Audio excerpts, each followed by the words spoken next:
Claus interviews and old historical documents, we've been able to piece together one of the most obscure and tragic episodes in the history of mankind.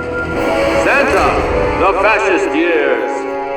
It was the Depression. The economy was in the toilet. Nobody wanted Santa's stupid, boring old toys. Christmas sucked.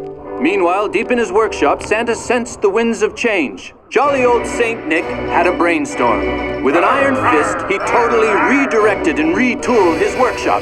The elves didn't mind. Now they had a sense of purpose and fulfillment. For the first time, they took pride in their work at the North Pole. But this growth in toy production meant that Santa needed more raw materials. He needed to expand. So in 1939, he sent a battalion into Lapland. They called it Blitzenkrieg. The poor, defenseless country was caught off guard by the swift invasion force. The startled villagers gave up with little resistance. In 1 week, Santa had doubled his territory. But success went to Santa's head.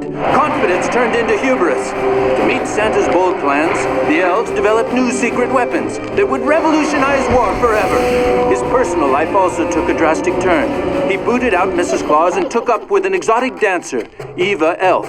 He also began deporting elves whose ears he thought were too big. With his confidence brimming, he quickly invaded other countries. Santa's greed knew no boundaries.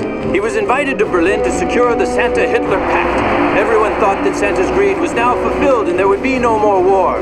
But they surely underestimated jolly old Saint Nick. He had bigger plans. He wanted to turn the entire calendar into one long Christmas season. Out of fear, the other holidays gathered their forces, and it came down to one momentous, decisive battle, which began with Santa's signal. Charge! Led by elite shock troops, backed by his Elfin SS and other military units, Santa's forces struck against the collected might of the holiday allies. It was Armageddon. The fate of the free world was in the balance. But just as the Yuletide forces were about to conquer, the tide of battle was turned. The victory was retrieved from the clutches of defeat. But the bitterest blow for Santa was in the death of his oldest and dearest friend. They finally caught jolly old Saint Nick in his spider hole. He was tried at the Nuremberg war crime trials, but for the good of children everywhere, Truman pardoned him.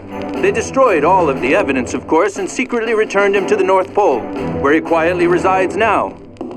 So why did it happen? What caused jolly old Saint Nick to lose it? Was it too much eggnog? Sniffing too much toy glue? Or too much pressure from overwork? We will never know the answer to these eternal questions.